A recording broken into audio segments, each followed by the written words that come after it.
الحمد لله الحمد لله رب العالمين والصلاة والسلام على خاتم الأنبياء أشرف المرسلين وعلى آله وأصحابه أجمعين أما بعد. Today I'll begin with what Allah subhanahu wa ta'ala has said in the Quran. بعد أعوذ بالله من الشيطان الرجيم السابقون السابقون. He talks about those that are the forerunners, the ones that are the forefront of all good. أولئك المقربون. They are the ones that are the closest. And we'll talk about this. في جنات النعيم. And they are in the gardens of delight. Now, Surah Al-Waqi', it's the 10th to the 12th ayah. When we recite it, we don't think about the meanings. Sabiqun are those that are racing ahead. Forerunner, the one that tries to get ahead. Allah SWT repeats it twice. Sabiqun as-sabiqun. Some people think that this is just the forerunners that are ahead of others. But then it would be mudaf ilay. And it's not. They're both ma'rifah here. Right? And that's a very deep thing to think about. Here, I'm not going to go into the i'rab so much, but this is actually, what I see, is the mubtada and khabar. And they're both marfu'. It's telling you about them. That when we talk about sabiqun, who are they? They are the sabiqun. Like if I tell you, you're the one. You say, me? And I say, yeah, you. Right? It's an emphasis that gets put on that. And then Allah subhanahu wa ta'ala tells you that they are the one that will be the closest to Allah subhanahu wa ta'ala. And they will be in the highest levels of Jannah, that will be closest to the arsh of Allah subhanahu wa ta'ala. And that's what Allah subhanahu wa ta'ala, they will be in gardens of delight. Shaykh Abdul Rahman Nasir al-Sa'di, the Ustad of Shaykh ibn Uthman, he said, سابقون في الدنيا إلى الخير يعني إلى الخيرات. They are the ones that were the first to run towards good deeds. When there is a dars, those who go first and sit in the front and wait and be ready, those that when there is a need for sadaqah, they're the ones to donate first. When there is a need for jihad, they're the ones ready before anybody else. When there is a need to stand up for the deen, they are the ones that are ready to volunteer. They're not the ones being pushed. They're not the ones being dragged. They are the ones at the forefront that are like, I'm ready. You need it? I'm down.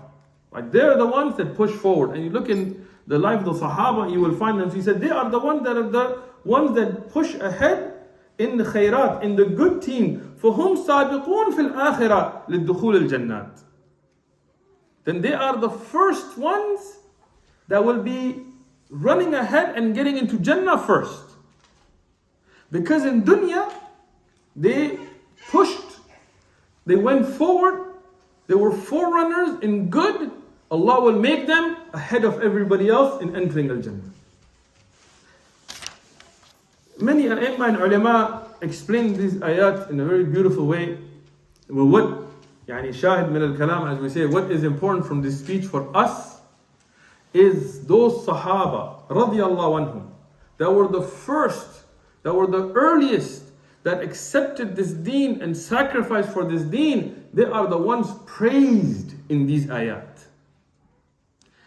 From them, the first to accept Islam. Al-qawl al-rajih, the correct opinion. Now, in the last dars, we spoke about the first shaheeda, the first martyr for Islam. Who was it? Sumayya radiallahu anha. Who was her husband? Yasir radiallahu. Her son? Ammar radiallahu. The first one to give her life out of men and women. Like this is not a quota we're giving here, Like here we have in America, they're like, this is the first woman to do this. They don't just say it's the first to do it. And this is the first woman that went to space. They don't just say who's the first who went to space. We're not doing it that way. This is not affirmative action. The first, men, women, put everybody together. The first to give her life for Islam was a woman. Men, women, put together. The first to accept Islam, woman. Before any man. Before Ali radiallahu anhu, before Abu Bakr radiallahu anhu, before Zayd ibn Harith radiallahu anhu, was Khadijah radiallahu anha. Sabiqa, and she was the first to run to accept the message of Rasulullah sallallahu alaihi wasallam. Obviously, there were Muslims in the previous nations, Ibrahim alayhi salam and Muhammad. I'm not saying the first in that sense. This sometimes the Christians, they try to play tricks, They will say Awwal, yani the first to accept, and they'll find an ayah where Ibrahim alayhi salam will say, I'm the first to accept. And they'll say, oh, he's the first, then how can somebody else be the first? No, every situation is different. For example, if I said the first student in the dars today was Abdurrahim, for example, right? That doesn't mean that there was no student that was ever first for any other dars in the past. No, the first to accept the risala of Ibrahim alayhi salam, and those would be different. But the first to accept the message of Islam from the risala of Rasulullah sallallahu alayhi wa sallam wa Khadijah radiyallahu anha. So no doubt these ayat, they praise those early Muslims. Al-Dhahabi, when I looked up, he wrote about her, just the introduction to her was so beautiful. He said, Khadijah, al-Mu'mineen, the mother of the believers, Sayyida, the leader for Niswat al-Alameen, the women, the leader of the women of all of the Alameen fi zamaniha. She was the leader of the women, of all of the women of her time. Look at that praise. Al-Qasim, she is the mother of Al-Qasim, and we'll talk about her children inshallah. Ibnat al-Khuwaylid, of the daughter of Khuwaylid, Ibn Asad, Ibn Abdul Uzza, Ibn al-Qusay, Ibn al-Kilab, al-Qurashiyya, al-Azdiyya. كانت عاقلة جليلة. What does he say about her? Al-Dhahabi, he says, he gives her lineage. She was the daughter of Khuwaylid, who was the son of Asad, who was the son of Abdul Uzza, who was the son of Qusay, who was the son of Kilab, and she is Qurashi, yani from the tribe of Quraysh, al-Azdiyya, from the subsection of Banu Asad. But then he says about her, كانت عاقلة, she was very intelligent. Jalila, yani dignified. Jalil, it's a hard word to translate. And this is the good point. I don't watch a lot of YouTube, to be honest. I watch some durus, some here and there. But, like the drama, I don't waste my time with it. This guy said this about this person and this. The shock value stuff, waste of time. But I hear things. One of the things I heard that somebody online said, you should marry stupid women. Brother, die. You shouldn't marry intelligent women. You shouldn't. And a lot of sisters reacted to that. And then a lot of brothers, I don't know what they did, and stayed quiet at home. I don't know. But this is an incorrect statement. Islamically, the women of Islam, the ones that we praise, the ones that we look up to, the ones that we want our daughters and wives and sisters to be like, none of them were foolish. None of them lacked intellect. They were all intelligent. So you should marry intelligent women. What does it mean intelligent? It doesn't mean that they have PhDs or high IQ scores. Intelligent, that they know the religion and they know how to be a good wife and how to support her husband and how to build her household and how to raise her children and how to spread the religion within the limits that Allah has placed upon her. That is what an intelligent husband is, who knows the religion, who knows the huquq, who knows how to serve the religion without crossing the boundaries. This is what you should look for. And no doubt that the Salaf, the earlier generations, they would look to marry intelligent women. Khalid bin Walid and others, we've talked about how they would look, why they knew that would have an effect on their children. Now, sometimes you don't know. You marry somebody and then you're like, oh man, right? But you do your best. You look for a pious, intelligent, good-natured brother or sister. I mean, if a woman is marrying a man, she should look for those qualities in a man. And if a man is going to marry a woman, he should look for those qualities in a woman. Khadijah radiallahu anha, she was married at a young age. And that was the riwaj. This is the tradition, the adat of the Quraysh, of the Arab of the time. We don't know exactly about her earlier marriages. And we'll talk about before Rasulullah sallallahu alaihi wasallam. Now, some of the Rafidah, they have some strange opinions. Because I read, and when I'm preparing these durus, I read a lot of different, these books are just for one masala. I go through a lot of books and I read some even weak opinion and stuff, because as a researcher, I have to read those and make sure that what I'm presenting to you is correct to the best of my abilities and ask Allah for forgiveness for my shortcomings. That's strange. They said, no, she was never married before. But then some of their own books talk about her earlier children, so I don't know how that works. So, no doubt that she was married, and we have Kutub al-Tarikh that talk about this. And her first husband, that was before Rasulullah sallallahu alaihi wasallam, she had two husbands before. He is known as Abu Hala. But this is a kunya, Abu Hala. His own name, the majority of the ulama have come to say his name was Malik. Malik, and he was from Banu Tamim, at-Tamimi. He's most known as Abu Hala, but this is what we know about him. And she had children from him. We'll talk about her children in a minute.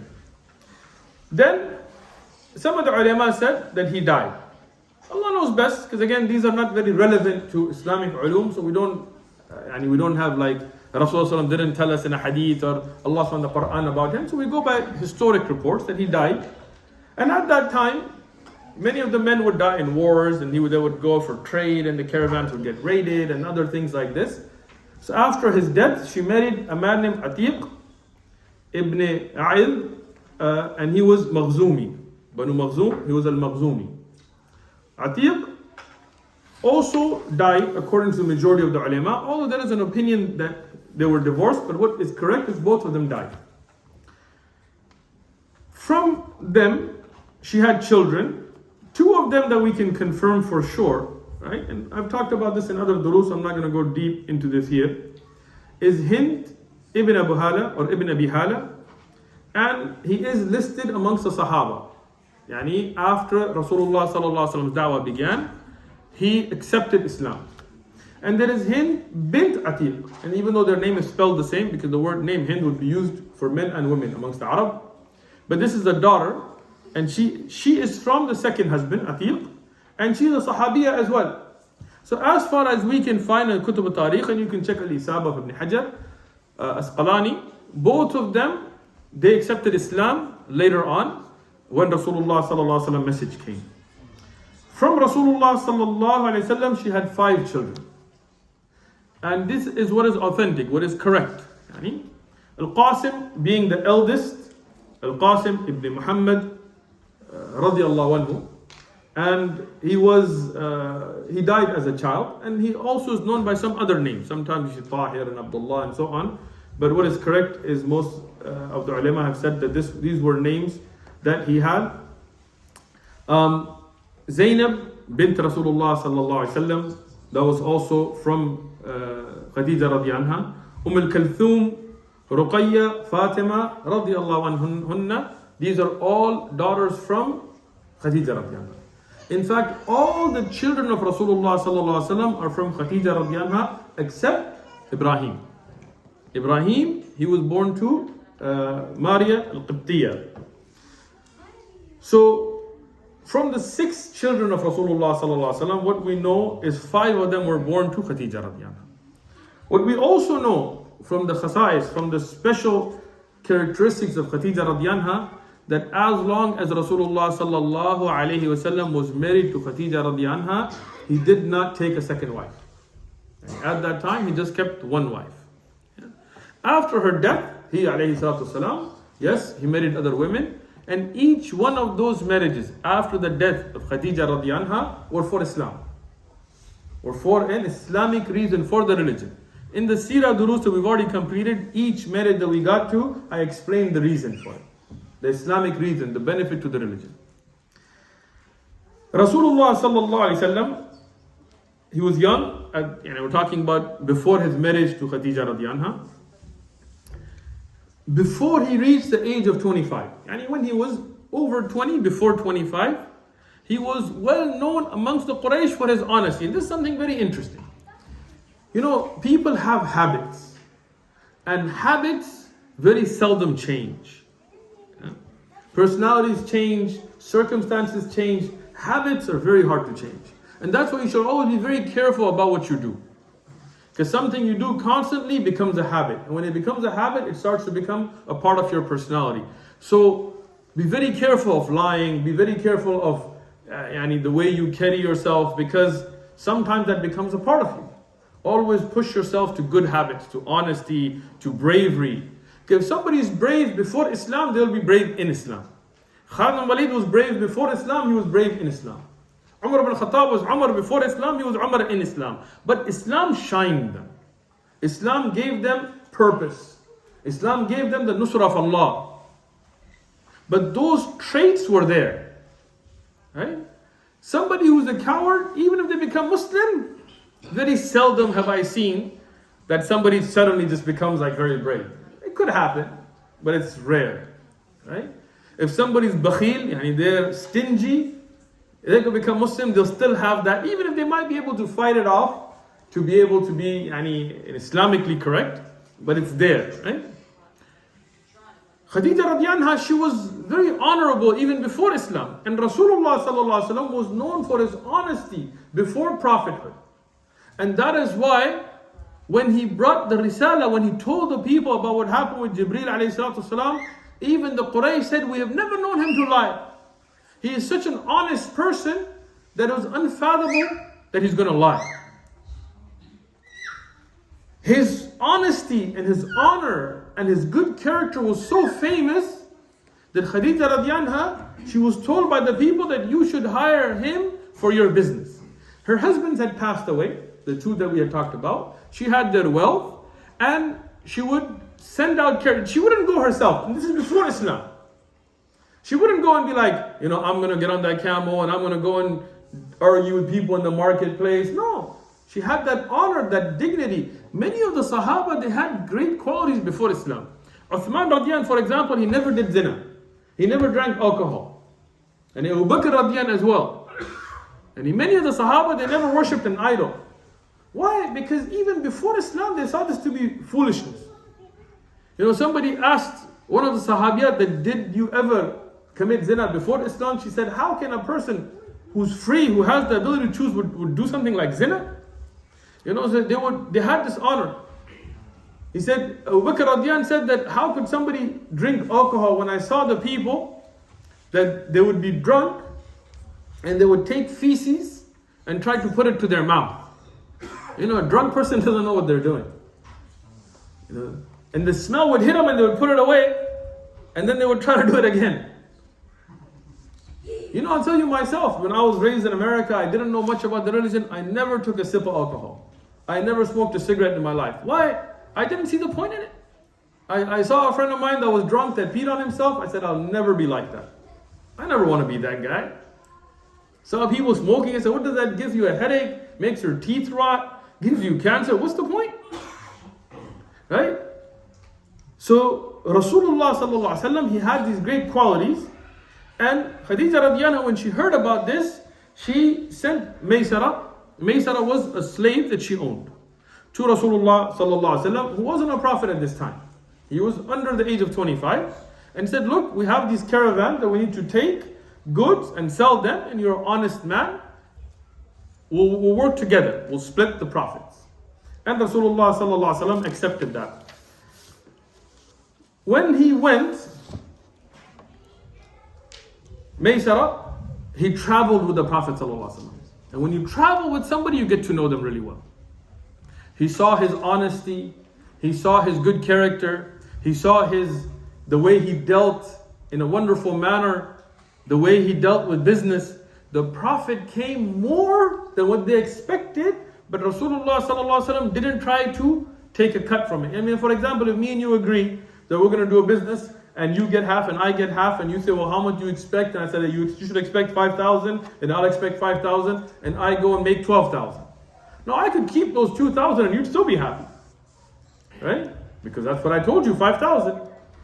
But from the bab, from the door of honesty, I would tell you, no, you know what, we made more profit. One of this, I get a lot of questions.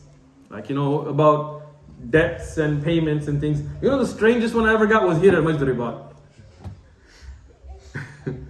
Two brothers were fighting. They came to me and said, you have to make the hukam between us. I said, what's the issue? One said, I lent him money and he's giving it back more than what I lent him. I told him, what?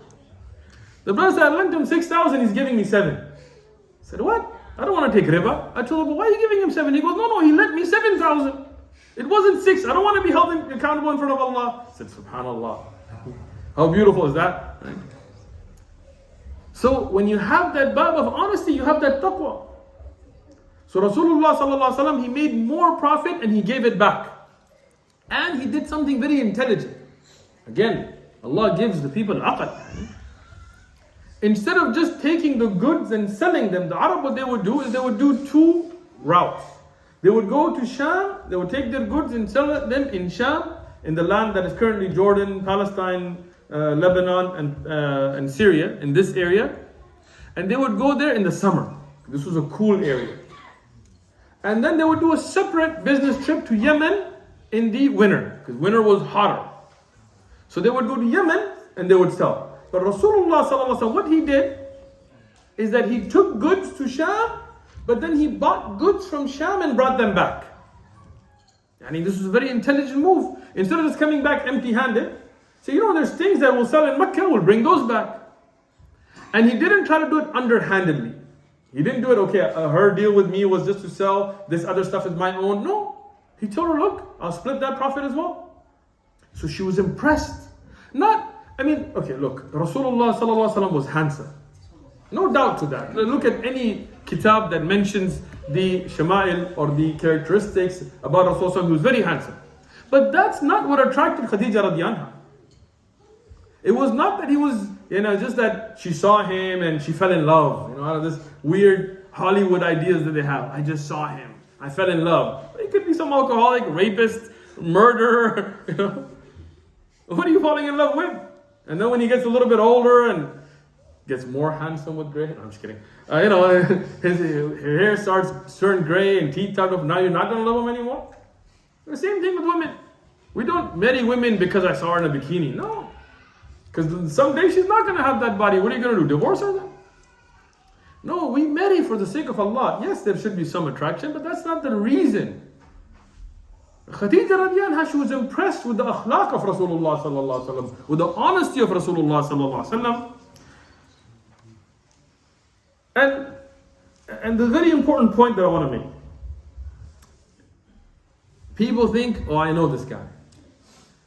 Until you've either traveled with him, or you've been a neighbor to him, did business with them, you don't really know them, to be honest.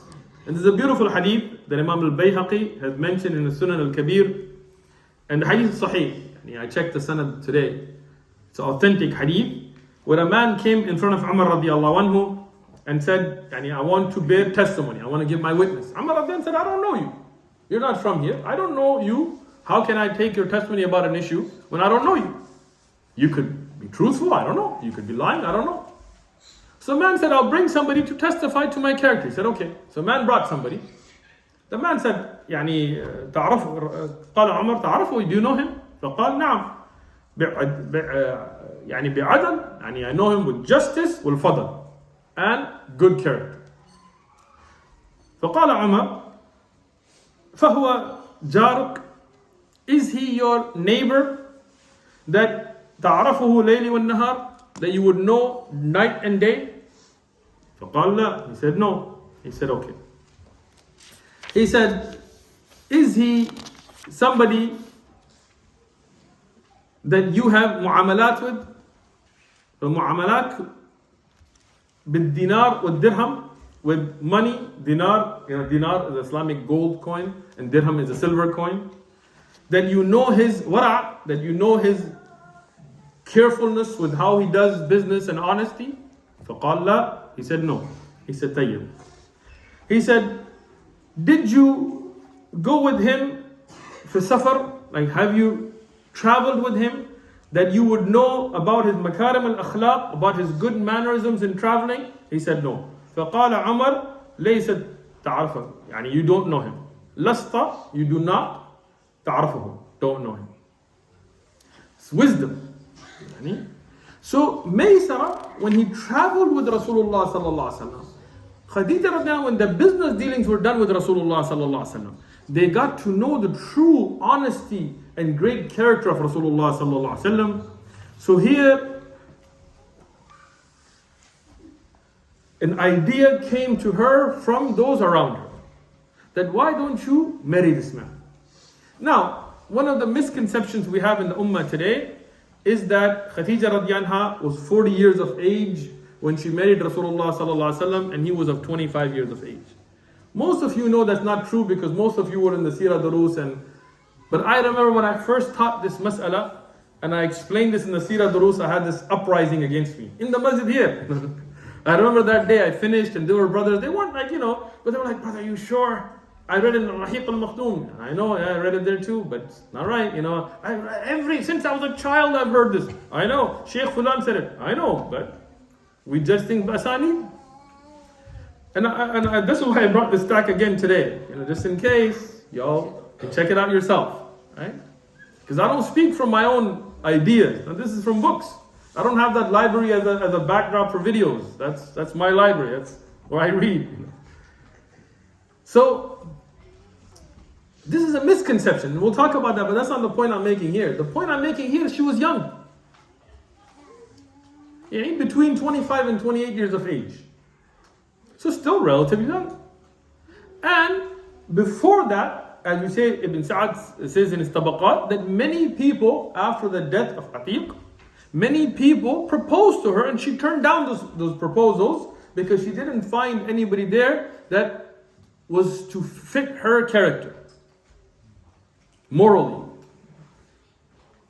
So at that time, she could have married anybody. She was from the best lineage. She was from a honored lineage in the Quraysh. And she was rich. She was wealthy on her own. She didn't need a husband. She had money. She had her own business. And was doing great. She was well respected amongst the Quraysh. She was honored. Nobody doubted her character or her honor.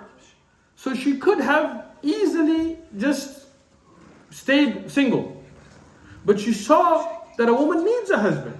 Not for money, not for society, but this is a part of how men and women are supposed to live. Men aren't supposed to live single. This Catholic's idea and all that, this is not Islamic idea. And we see the evils that come out of it. And women aren't supposed to live single. And we see the evils that come out of that. Men and women are supposed to be married. And if one doesn't work out, marry another. And this is a Hindu concept, or maybe a Catholic concept that has come into our ummah, that there's no such thing as divorce, and there's no such thing as getting married after divorce. Yes, divorce is a horrible thing, you shouldn't go towards it, but if it happens, it doesn't mean the rest of your life you're just going to be like, I'm not getting married. No. In Islam, you get married. And the Sahaba were like that. Many of them, husband died, woman married somebody else. Woman died, husband married somebody else. They got divorced, they married other people. So, Khadijah radiallahu anha, she didn't need a husband in that sense of financial stability or anything, but when she saw somebody of that good moral character, she wanted to now send a proposal. That's something very strange now to imagine a woman sending a proposal. Very difficult. And the Arab of that time and everything. So the way she did it, she sent a woman named Nafisa. And the details I've gone over in the Sirah Daras, that's not really the point here, but I'm going to go over a little bit. And she came to Rasulullah sallallahu alaihi wasallam, and she didn't. This is an incorrect idea in a lot of books as well, that they think as if she just came and she said, oh, there's glad tidings, No. She came, she was also very intelligent. She came to Rasulullah sallallahu alaihi wasallam, and she said, oh, Muhammad, he's not a messenger, he's not given nabuwa at this time. Obviously, he's a messenger in the sense that Allah wrote his nabuwa before he was even born. But the Risala has not begun yet. Quran has not been revealed to him yet. So he tells him, why don't you get married? You're young, around 25 years of age. You're honest, you're trustworthy. And then Rasulullah sallallahu alaihi wasallam said, yes, it's a good idea, but how do I find a woman of honor and dignity? And again, Rasulullah sallallahu alaihi wasallam was not wealthy. Because again, we talked about his background, Abu Talib, and the number of children and all of that, and the struggles that we're going through financially. He was working for Khadijah radiallahu anha, but obviously every man wants to get married at that age anyway. He says, would you suggest somebody? Nafisa said, why don't you marry Khadijah? And Rasulullah sallallahu alaihi wasallam said, she is somebody of honor and she's wealthier than me and well known. Would she marry somebody like me? And Nafisa told her, I'll take care of it. I'll help you out. And that's the intelligence of women here, mashallah, She didn't come and say, oh yeah, she told me. No, she said, I'll hook you up. Don't worry about it. And I'll do you a favor. She already knew that Khadijah radiallahu anha had wanted to this proposal to go forward. So then the talk of marriage began, and the father of Khadijah radiallahu anha had passed away. And it is not from even the tradition of the Arab from the past that an honorable woman would just come and be like, yeah, I accept, So instead, it went to the elders. And Amr ibn Asad, who is Khuwaylid's brother, so her uncle, he is the one that accepted on her behalf. And Abu Talib, the uncle of Rasulullah sallallahu alaihi wasallam, he was the one that represented the family on his behalf. And they got married. Regarding the mehr of Rasulullah sallallahu alaihi wasallam, there is khilaf of ulama, a lot of discussion. Many said 40 dirham, some said 12 camels, some gave different numbers, but it was light. It was not something heavy. It was not something that would be overburdening. Now we get to the issue of the age of Khadijah radiallahu anha at the time of her marriage. And this is something again, commonly, Al-Mubarak Puri and Al-Rahiq and most books that we read today in English, if you look at Karen Armstrong, non-Muslims or others, they will put 40. And many speakers in their videos, they'll make a big deal, like she was 40 and he was 25 and look at this. And people love to quote this and so on, but this is not correct. This is a book that I've brought, Sirah Nabiyya Sahiha of Dr. Akram Al-Amri. Very excellent book if you want to look at the authenticity of things from the Sirah. And he discusses this issue, bringing the aqwal of the ulama of the past about the age of Khadijah radiallahu anha. He mentioned that Ibn Ishaq, the famous scholar of Tariq, he said that she was 28 years of age. And he said that those narrations that mention her to be 40 are reported by Al-Waqidi. All of the narrations that they go back to discuss the age of Khadijah radiallahu anha being 40, these are from Al-Waqidi. Al-Waqidi is matruk in hadith. He's not just da'if, he's rejected in hadith. So those narrations are extremely weak. And then he mentions some other opinions and things that are mentioned by Ibn Ishaq. And other evidences that show that at the age of her death, she was 50. Remember that, age of death 50. This is Al-Isaba of Ibn Hajar al-Asqalani, standard book, I'm sure all of you guys know about it. And he mentions here the marriage of Khadijah radiallahu anha. فكان تزوج نبي عليه الصلاة والسلام خديجة, and she was 25 سنة. She was 25 years of age. This is Ibn Hajar al-Asqalani and Al-Isaba. Rahiq al-Makhtum, the standard book that studied, a really excellent book by Al-Mubarak Puri, wonderful book, but it does mention the age of Khadijah radiallahu anha to be 40, and that is a mistake based on a matruk hadith. There is an excellent taliq. I mean, this is a book that is written as a commentary or on that book itself. And here it mentions as well from Ibn Abbas radiallahu anhuma that her age was 28 or around that age, and this is mentioned by Ibn Asakir. Okay? The last of the books that I brought here is Bidayah wa Nihaya. Ibn Kathir's famous Bidayah wa Nihaya. That's a standard that is studied. When I first mentioned this, by the way, in the early durus, I was in shock myself because I had never heard this. When I was going to teach this, I read these things, so that I go through these books, and I was like, man, am I tripping? Like, am I in it? Because everybody, so I called one of my shuyukh and I told him, Shaykh, I saw this. He told me, no, you're wrong. I told him, Shaykh, I'm telling you, I read it. He said, where do you? I told him, Bidayah wa Nihaya. He looked it up, and then he called me back. He said, Subhanallah, you're right. And he goes, I've taught Bidayah wa Nihaya, and I never thought about this. So, this is something mentioned. So, in Bidayah wa Nihaya, he mentions here, Ibn Kathir, بلغت خديجة رضي عنها 65 سنة, that there is an opinion that she was 65 years of age at death. Now this is the narration from Waqidi. Now if she was 65, and we know she died 10 years after the Nabuwah, after prophethood. Okay? So if she was 65, then at the time of prophethood, how old would she be? 55. And we know that Rasulullah became a prophet at the age of 40, and he married her at 25. So that means at the time of her marriage, he would have been 25, and that would have been 15 years before prophethood, that means she would have been 40. 15 minus 55. But this is the narration from Waqidi. This is the Matrugna. Then Ibn Kathir says, and it is said, 50 sana, that she was 50 at the time of death, and he says, فَهُوَ أَصَاحٌ. And that is the correct opinion, as Ibn Kathir says in Bidayah wa Nihayah. So if she was 50 at death, and that was 10 years after Nabuwah, then how old was she when Rasulullah became a prophet? 40. And we know that Nabuwah was 15 years after their marriage, from the fact that he was 25 and 40 at the time of Nabuwah. That means at the time of her marriage, how old was she? 25. So if we look at these narrations from Ibn Abbas, Ibn Ishaq, and others that we mentioned here, she was between 25 and 28.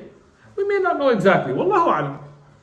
But she was close to the age of Rasulullah sallallahu alaihi wasallam. She was not 15, 20 years older. This is unfortunate. Again, personally, it doesn't matter to me. If you're 20 and you want to marry a 40-year-old woman, go for it. Nothing wrong in the Sharia. If you're a 40-year-old guy and you want to marry a 20-year-old woman, marry her. Nothing wrong in the Sharia. But academic honesty is important to know what is correct, what is authentic, and what is not. All these seerah durus across the world, and they're teaching this, knowing it's a matruk narration, is not acceptable to me. Khair. Khadijah radiallahu anha, she married Rasulullah sallallahu alayhi wasallam, and she bore children to Rasulullah sallallahu alayhi wasallam. And that's another evidence as well. If she was 40, and then she had 5 children, and the children were not one after the other, we know their birth dates were, some of them had 2 years and 2+ years between them. That means she would have had to be having children past the age of 50, which is very uncommon. I'm not saying impossible, but it's very uncommon for a woman past the age of 50 to be giving birth. And we know from the Arab, from the hadith of Aisha radiallahu anha, that this was not known amongst the Arab, for a woman to even have haid past 50, let alone be having children. Even in America, if women have children after 40, doctors are worried about this. It's very, very seldom, shad wal nadir, that a woman at 50 would have children. And if that was true, then we would have found that in the books of Tariq, that she was so old that she had children. If it was miraculous, like Ishaq radiallahu alayhi salam, like him, Sarah radiallahu having him at a very old age, then this would have been listed amongst the miracles. And it wasn't. So that's another. But again, we have the clear evidences. She had children with Rasulullah sallallahu alaihi wasallam, and they had a very happy marriage. Obviously, every marriage will have ups and downs, I'm not saying, but from what we know of Tariq, they had a happy marriage. And she was very supportive of him, and he was honest in his dealings. Now a time came that Rasulullah sallallahu alaihi wasallam dedicated himself to ibadah. He felt this need to isolate himself. So what he would do, alayhi salatu wasalam, he would leave the house, and leave the family, and leave the children. And he would go up to the ghar, to the cave, to just worship alone. So he would leave and sit there and just worship Allah and face, and if you've been up there, you can see the Kaaba from there. So he could see the Kaaba and he could see Mecca, but he was alone and he would worship for days on end. Khadijah radiallahu anha didn't say, "Where are you at? How come you're not in the house? Who are you going to go up see on that cave? Who's up there? What's her name?" No, instead she would send Maysara, her slave, with food and things to go and deliver to him to make sure that he was comfortable. This is important. My brothers and sisters in Islam, many women, today they will say to the brothers, Rasulullah sallallahu alaihi wasallam used to help around the house. You know that, right? Like, okay, that's true. But how about his wives too? How was Aisha radiallahu anha? How was Khadijah radiallahu anha? Look at that. Don't look at the opposite. You should look at how were the wives. If you're a sister, look at how the wives were. The brothers, you should look at how the husband should be. And that will make that balance. And we need to know their lives, how they acted. How beautiful was that balance. Rasulullah sallallahu alaihi wasallam would spend days at end out there. And at one time, he spent longer than usual. And Khadijah radiallahu anha was worried. So she sent her servant out to Rasulullah sallallahu alaihi wasallam. And inshallah next Saturday, we'll talk about what happened next.